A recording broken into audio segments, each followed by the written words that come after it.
welcome to this webinar in the AdaptiveIG Foresight series. I'm Dr. Gary Coulton, Founder and Chief Executive of AdaptiveIG. In a moment you'll hear from our guest speaker today, Csaba Toth, who will discuss culturally intelligent leadership, the competitive advantage. But before I introduce Csaba, I thought it would be helpful to tell you what you'll gain from this webinar today, and just a little bit about AdaptiveIG. By the end of today's session, you'll appreciate how leveraging your individual cultural intelligence delivers huge competitive advantage. When misunderstanding and conflict are reduced, it results in higher performance and major uplifts in real-world measures of output, such as revenue and profit. We are the Adaptive Intelligence Group, or AdaptiveIG for short, and we're a partnership of experienced business consultants working together on revolutionizing organizational culture and performance. And collectively we share a very simple belief that it's the people working in diverse, inclusive cultures who deliver the high performance. And it's the job of leaders to create an environment where people can thrive and excel. Csaba's talk was followed by a Q&A segment. And finally, at the end of this session, you'll hear how you can get in touch with us at AdaptiveIG and discover how we can help and add value to your business vision. So it gives me great pleasure to introduce our presenter, Csaba Toth. He's a founder member of AdaptiveIG and the European Managing Partner of ICQ Consulting. ICQ specialise in creating high-performing teams and individuals, and they do that by leveraging their personal and cultural differences. Their unique portfolio of data-driven solutions is based on the expertise of world-leading experts and has already benefited some of America's and Europe's leading companies, ranging from startups to Fortune 500 organizations. Csaba's approach is based on making the science of what he calls our uncommon sense, or cultural intelligence, fun, practical and logical, helping people become more productive, compatible and happy. The result is a high-performance, diverse, inclusive and resilient culture. Along the way, Csaba developed the ICF and CPD standards accredited intercultural behavioral model called Intercultural DISC, which helps people understand and connect with others who have different cultural backgrounds, including differences in generation, gender, profession, nationality, as well as personality type. So here I would like to hand over to Csaba and remind you his topic today is Culturally Intelligent Leadership, the Competitive Advantage. Thank you, Gary. Let's start. Globalization has completely changed the world. Companies can outsource any activities, manufacturing to China, call centers to India, IT to Thailand, marketing to Facebook, distribution to Amazon. They all have access to the same opportunities. The only remaining competitive advantage they have left is their people. According to research conducted by Harvard University, 85% of job success comes from well-developed soft skills and people skills, and only 15% comes from technical skills. It makes sense. They can employ the best of the best from all over the world. If they cannot work together, the project is going to struggle, or it might fail. Unfortunately, I was part of the scary statistics years ago, even though I thought I was ready to take on the challenge. Let me introduce myself in a few words, very similar to Gary. My name is Csaba, and I'm the European Managing Partner of ICQ Consulting. I was born in Hungary, and I moved to the UK as soon as I finished university. Here, I did another master's in international management at the University of Sussex. The department, Science Policy Research Unit, was ranked number 2 in the world in terms of its research impact in innovation studies. My dissertation was about the implications in Eastern and Western European joint ventures, which was fascinating, and I was really proud of it. I started my own company after the university, a restaurant booking website in Brighton with 35 restaurants, which became a joint venture within a year, and we have 5,500 restaurants all over the UK. It sounds amazing, but the CEO of the other company was French, and we couldn't work together. We pulled out the contracts and we sold our shares. And that made me think, how come I had one of the most relevant qualifications, years of experience, and I still couldn't put that theory into action? Was it me or something else? That is why I started my research, and I had to realize it was both. Globalization has completely changed the world, and it has created new challenges. But 99% of companies today offer pretty much the same solutions for decades. The ones that were created before the internet existed, before cheap flights and technology shrunk the world. So what is the core problem? Due to the rise of technology and information age, most organizations compete based primarily on their people. The ability to recruit, engage, and retain quality employees is the most challenging and expensive priority. People think and behave in such different ways that it causes stress, confusion, disengagement, which leads to high staff turnover and poor customer retention, as they have plenty of other options to choose from. This challenge gets much worse across different cultural groups, such as generations, nationalities, ethnicities, personality types, professions, genders, and so on. Companies realize they need to motivate their people, so they spend a fortune on employee engagement and well-being programs to make them feel better. The issue is that the spa treatment is not going to solve the problem. It deals with the symptoms only. When they go back to work and they cannot stand their colleagues, the clients irritate them, and they cannot handle their boss, they will be even more upset and stressed. If you have a headache, you can take a painkiller to treat the symptom, but that doesn't solve the problem if you are dehydrated or you have a more serious health issue. Ideally, you should do both. When people don't get along, the problem is not incompatibility. It's usually inflexibility and the lack of self-awareness. And that is the lack of cultural intelligence. So why is it so difficult to be a successful leader today? Let's have a look at it. If we narrow down the options of leadership styles, organizational structures, management models, and types of cultures to 6 each, what is the probability of being able to choose the right combination? That's not a tricky question, it's real.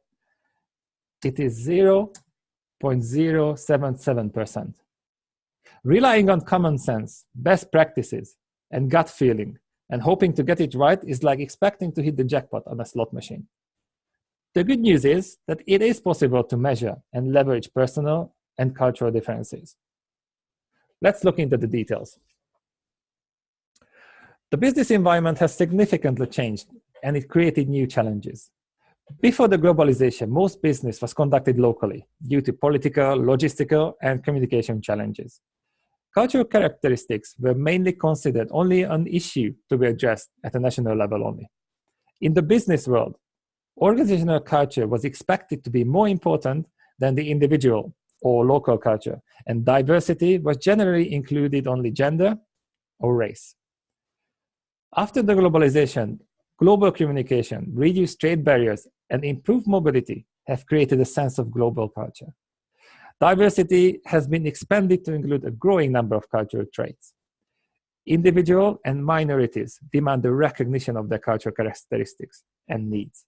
Leaders need to adjust the needs of a globally diverse employee, customer, and shareholder base.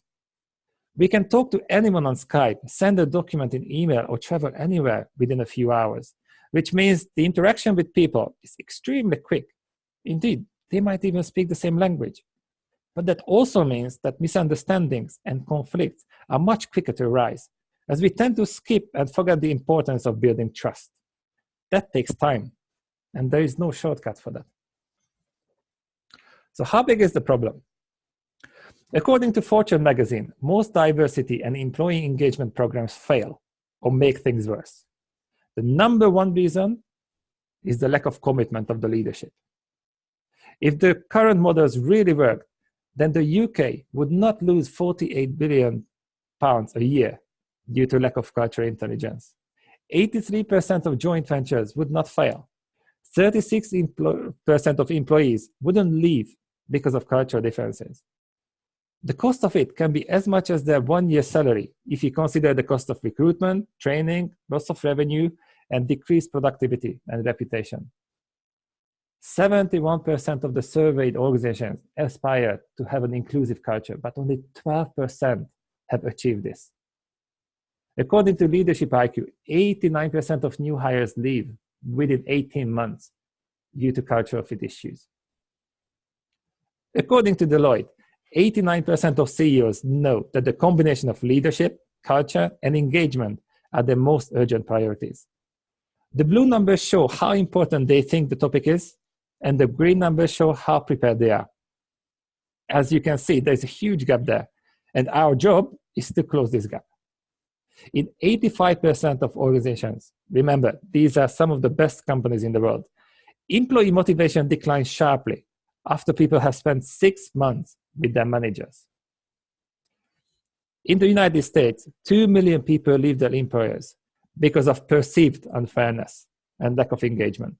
The total cost of that is more than the combined revenue of Starbucks, Google, Amazon, and Goldman Sachs. The legal cost is on top of this. It's clear that there are problems at work, and it is shocking to realize that 60 to 80% of them stem from strained relationships between employees. It's easy to fix technology. It's possible to optimize processes, but it's very challenging to work with people. Statistically, 75%, 3 out of 4 people are significantly different to us in terms of how they think, make decisions, deal with conflicts, and express emotions. The quality of our relationship with others affects our personal and professional life as well. The top 3 causes of workplace conflicts are personality clashes, poor leadership, and clashing values. All 3 of them stem from the same source: the capability of recognizing, understanding, and optimizing why people think and behave differently. Diversity is the greatest asset or liability, depending on your level of cultural intelligence.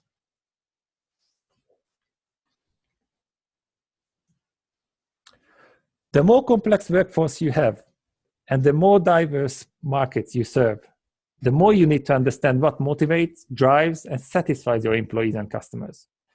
This is where common sense is not enough. So what is cultural intelligence exactly? Why do we call it the science of uncommon sense? Let me explain it with this chart. The vertical axis is the level of leadership. The horizontal one is the complexity of collaboration. Smart people get hired for their intelligence. This is the bare minimum. You have to be smart. Emotional intelligence becomes important when we work with people. It allows us to recognize our and other people's emotions, and we can use that information to guide our behavior. The issue is that emotions are not expressed in the same way in every culture, and they deal with symptoms only. So what do I mean again? Let's assume that somebody has a very direct, straightforward communication style. With EQ, you can control your reactions. But with ICQ, with intercultural intelligence, you recognize that it is down to low context communication, you know what it means, and how you need to adjust your style. With ICQ, you get to the source of the problem before it becomes an issue. Culturally intelligent companies grow and they are profitable. They don't spend on training because they have too much money. They are successful because they invest in this type of skill. Probably most of you know the Golden Circle, one of the most popular leadership models created by Simon Sinek. His TED Talk, The Start with the Why, is the 3rd most viewed episode in the series. His theory is that communicating the why taps into the part of the listener's brain that influences behavior and raw emotions. That's exactly what cultural intelligence training is about. We tap into the why, which is our values and beliefs. Once we understand why people behave the way they do, it is much easier to accept it and make the most of it. There is no business without people, and trust is the foundation, which always affects 2 measurable outcomes: the cost and the speed. It makes employees productive and it makes clients stick with you. The challenge is that it's subjective. We trust what is predictable and familiar to us. So when people react and behave differently to what we expect, we become suspicious. And that's never good for the business. It's not a surprise to HR professionals and CEOs what the US election and Brexit have uncovered. The biggest cultural gaps are within countries, not between them. And ignoring them leads to serious issues. The same process happens in organizations as well. How many people are unhappy and frustrated? And how does it affect the performance? It is the leader's responsibility to recognize and address this challenge. Diversity is not optional. Neither is inclusion, or at least it shouldn't be. Do you recognize these devices? Maybe you remember how exciting it was to use them for the first time. But let's be honest, the expertise that was enough to use and fix them 30 years ago is not enough to use and fix the new versions. We all had to keep up with technology and the changes in the world. Today, all of those devices can be replaced with a smartphone. Inclusive companies are like smartphones. They've managed to combine popular and specific functions into one device, where different parts create superior performance. But just because you squash those devices together, they are not going to turn into a smartphone. But this is what most companies hope for. They employ the best of the best from all over the world without understanding how they could maximize their potential. Having different perspectives and expertise is fantastic. Usually, it can lead to two options. One, innovation, as they manage to find better ways of solving problems. Number two, they clash badly. As the world becomes more complex, customers require solutions which seamlessly work together and integrate into their lives. The most successful companies use the same approach, called inclusive intelligence, the ability to understand and synchronize all the working parts to create synergy. In terms of smartphones, the technology is fascinating and complex, but people are even more complicated, and everything is down to how they feel, think, and behave towards each other as employees or customers. They are not always logical, but there is a certain structure in their behavior and thinking, which are influenced by their personality type and cultural background. Celebrating and tolerating differences are not going to create synergy. It's a good first step, but understanding how different parts work and help each other will do. And that is cultural intelligence. That is what successful and inclusive companies use. The numbers don't lie. This is what happens when you get it right. Cultural intelligence is the competitive advantage. There are plenty of studies proving that diverse and inclusive teams outperform their peers, and they are also more engaged. Usually, companies are happy when performance is improved by a few percent. These researches show that the investment in cultural intelligence has the highest return. It doesn't matter how good the technology is. If people cannot work together, it's going to affect the business, and the customers are going to feel it as well. If the numbers prove that this is the best investment, there are so many employee engagement and inclusion programs. Why is it not happening then? We wouldn't try to fix our brand new BMW using the tools designed to fix horse carriages. So why would we hope to fix today's challenges using tools developed in the last century?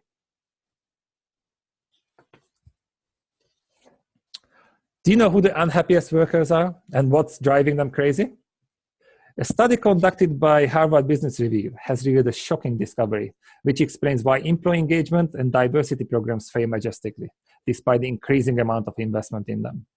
It turned out that the bottom 5% of the disengaged workforce, technically the most disengaged employees, are the middle managers. They lead 80% of the workforce, yet they get the least amount of support. The quality of their people and leadership skills directly affect employee engagement, performance, execution of strategies, and level of customer service. If a company has an employee engagement problem, they have a leadership problem. People leave managers, not companies. People are not engaged by programs. They are engaged by people. It's that simple. Think about it. You can have the best strategy, most expensive employee engagement and well-being program, but who's going to implement them? The most disengaged, forgotten layer of your company. It's the dirtiest layer, the filter between senior management and employees. They have to manage relationships on both sides with the least amount of support and the most amount of stress. How's that going to impact your business? The challenge is that most leadership and management models were created by North American or Western European practitioners based on their own experience. But 90% of the world think and behave differently. The lesson we've learned is that ignoring personal and cultural differences silently and seriously damages performance. Solutions created before globalization are not designed to address the new challenges of the 21st century. There are two main types of solutions dealing with behavior and communication. Number one, behavioral and psychometric models such as DISC or MBTI, which are used by 89% of Fortune 500 companies, and the top 6 distributors have 7 million assessments a year. They work, but they just focus on personality types, and they say nothing about how your environment conditioned you. The second type is intercultural models. They describe the values and beliefs of a group of people. The limitation is that they only focus on one cultural group, the country of origin, one group out of many. Do you work and think like your parents or your grandparents? Probably you don't. Even though you are from the same country, even the same family, that's a different way of thinking. And also, they are based on the average results of a group. So they look scientific, as we can see the numbers. But that doesn't mean that we can apply that knowledge on an individual level, even if it was correct. Your success depends on the quality of your relationship with the individual you are dealing with, your customer, employee, or colleague. Focusing on a partial solution and expecting a complete answer is naive, and it costs us a lot, not just professionally, but personally as well. Leaders need to be able to recognize and understand how cultural background and personality type influence people. Richard Branson summed it up perfectly, and science confirmed it. Inclusive and culturally intelligent leaders who know what drives their employees can create an engaging environment. As a result, engaged employees with the right training will provide outstanding customer service, which will wow the customers. If they know what the clients expect, only then they can exceed those expectations. And that is where cultural intelligence becomes the competitive advantage. That's exactly what we specialize in, making the science of uncommon sense practical, simple, so employees can feel happy, productive, and compatible. ICT Consulting is the developer of the award-winning column, Culture-Aware Leadership and Management Model, which addresses the people challenges of the 21st century by fixing the root cause of the issue instead of dealing with the symptoms only. Not only does it provide solutions to every stage of the corporate cycle, but it is the only complete 21st century framework, which made its developer one of the world's top 30 organizational culture experts in 2016. That is already rare. But what makes the Adaptive Intelligence Group unique is the fact that 2 of the founding members are part of that group. 2 out of the world's top 30 organizational culture experts are part of this group of 9 complementary companies.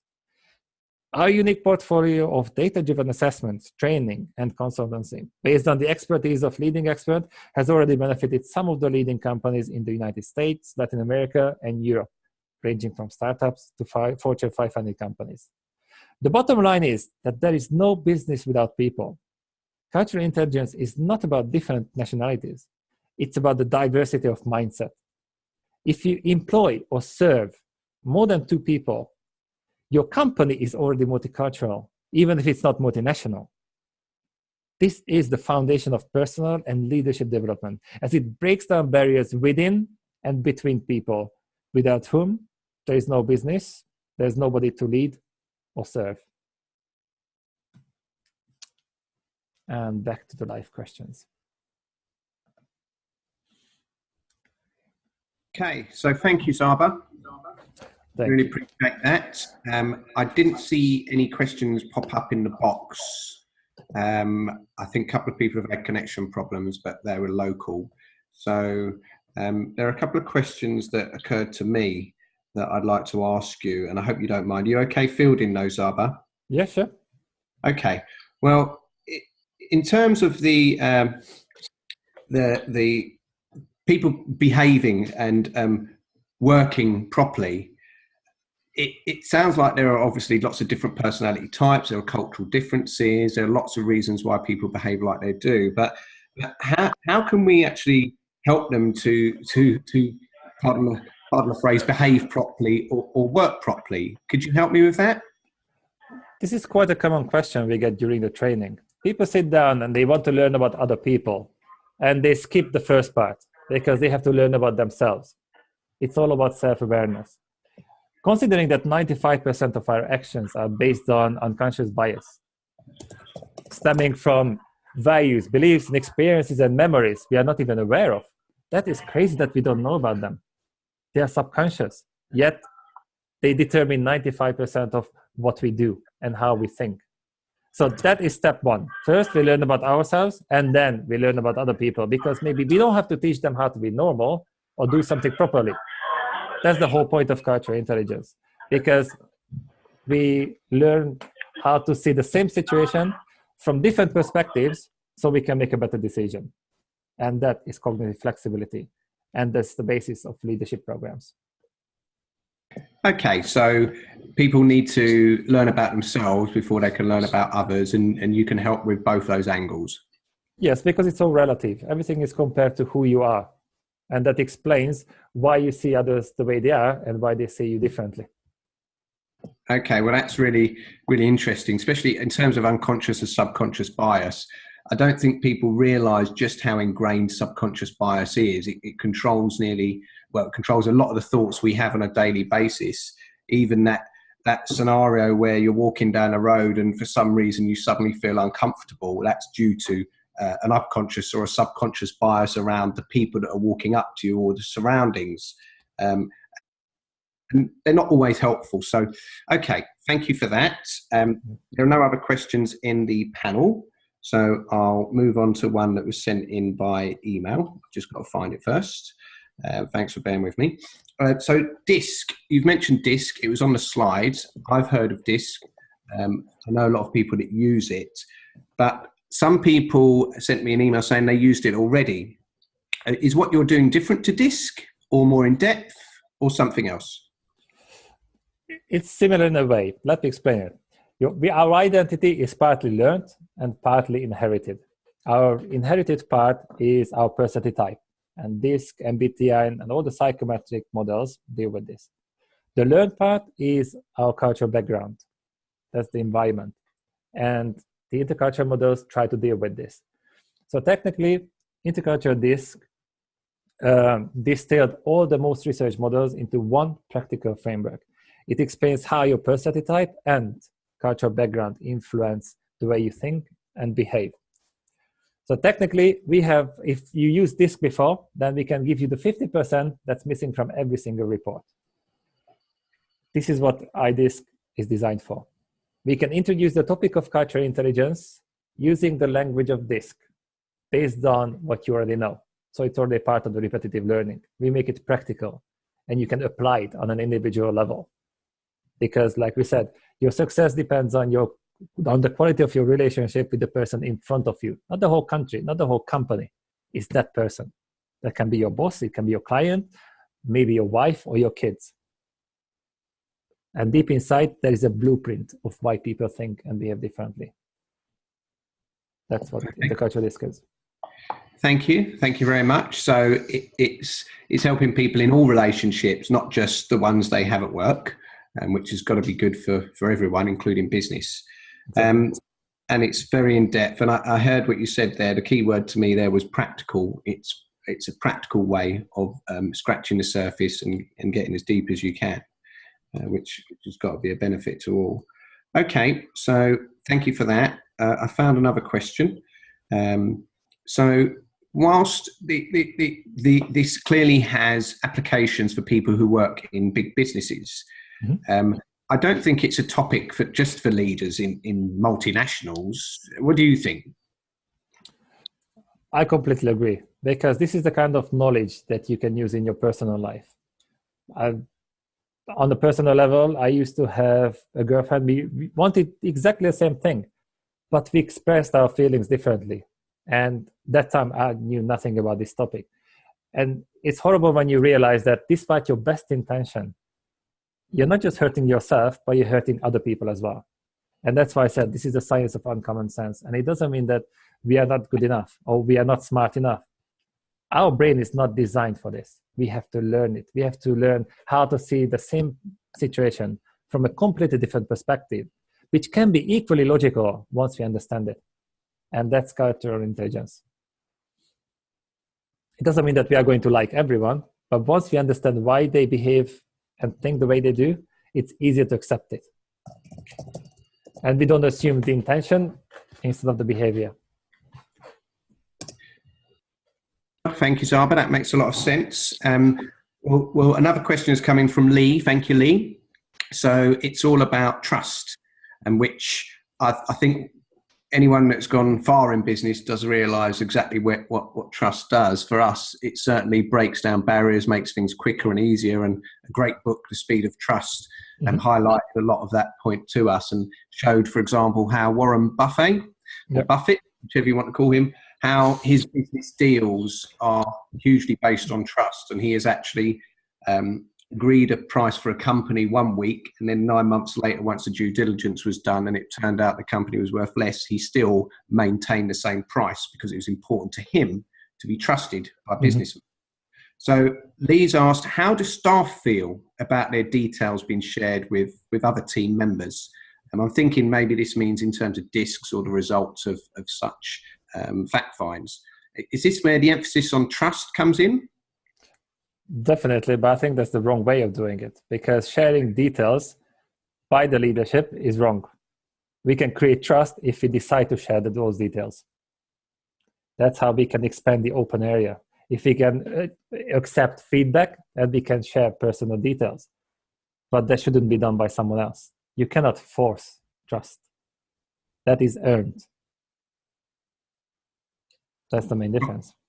Very good answer, short and sweet as well. Helps me out too, because it's time for me to wind up, and I'm going to hand back over to Gary. But before I do, thank you, Csaba. That was really enlightening and had enough detail to keep us going. But I'd love to find out more, and I'm sure you'll let us know how to do that afterwards in the follow-up. And of course, Gary, if you can take over now and let people know what they and we are going to do next, that would be very kind of you. Over to you, Gary. Thank you, Jason. Thank you, Jason. And thank you very, very much, Csaba, for a brilliant talk. And thank you to everyone who was on the call. Thank you for listening today. Our mission is very simple. We are dedicated to helping organizations and their leaders and their staff create high-performing, inclusive, and diverse cultures, but only if they are able to deliver tangible results. Today you heard about making the science of uncommon sense fun, practical, and logical to make people productive, compatible, and happy. We believe that people working in inclusive cultures are the ones who deliver the high performance, and we need to make working fun, practical, and logical and deliver tangible results. So you can contact me for any more information at the address on the slide you can see. That's AdaptiveIG at adaptiveintelligence.co.uk. You can find out more about us and what we do and how we do it, including Csaba's work, at www.adaptiveintelligence.co.uk.